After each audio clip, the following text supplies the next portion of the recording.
Ben, how are you? Nice to see you, man. Nice to meet you. I don't know how you're wearing the black suit. I'm struggling in this. I got a t-shirt on under here, so it's cold inside. You're probably more used to this sun than I am. Yeah. But I mean, I'm from Australia, so I can't right complain too much. Yeah. Well, congratulations on the film. Thank you so much. You know, everyone, Ethan's been saying that, you were always the choice for this role. Yeah. What does that mean to you? Well, I'm a musician that's been met with wild indifference. So was Blaze.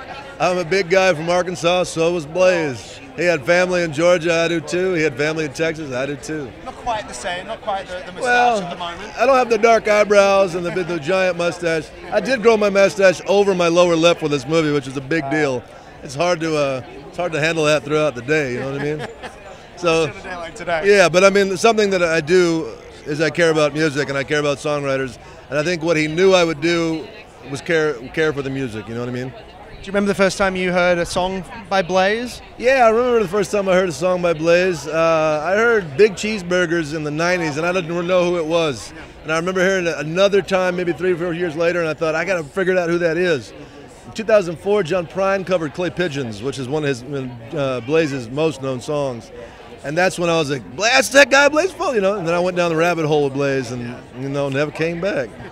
So, are you looking forward to more people being able to find out about his story? Without a doubt. I mean, what a joy, I mean, Blaze made a record, he made a tape before he died that existed on 200 cassette tapes starting in '89 that grew to 400 by 1999. And then it turned, shortly thereafter, they put a couple of CDs out. And now we're going to get to crank it out of one of the biggest amplifiers he's ever played through. And hopefully, for Blaze and some of the people that Blaze loved, because he was a champion of his friends that nobody cared about. Blaze cared more about somebody that wrote 3 songs in their life and sang on their couch than he did, Waylon Jennings or something like that. No offense to Waylon, but, he was a big champion for anybody who had anything to say and was trying to protect, the little guy. If he was still alive today, what do you think he'd think of? What do you think he'd think of this? Depending on what state of mind he was in. I think if he was in a good state of mind, he'd be overwhelmed and suspicious, but overwhelmed, and probably, I think once he saw it, he'd be into it. And the Blaze that he was at the end of his life would probably be terrified. But, Gerf, who's one of his best friends, said, he would be overjoyed, absolutely overjoyed.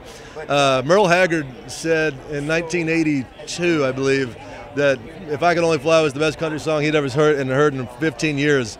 Blaze kept 2 quotes of that, of a newspaper, one in his boot and one in his guitar case. It traveled with him wherever he went, so it mattered to him, you know what I mean?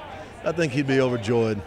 Well, I can't wait for the world to see this film. I just got to see the documentary a couple of years ago, and that's when I first learned the story. Cool. And you're coming in to see it right now? I definitely am. Right I wouldn't miss the show after either. Are you going to perform? Yeah, afterwards. It's going to be a party, man. Wonderful. Yeah. Can't wait. Can't wait. Cheers, brother. Lovely to meet you. Thanks, man. Cheers.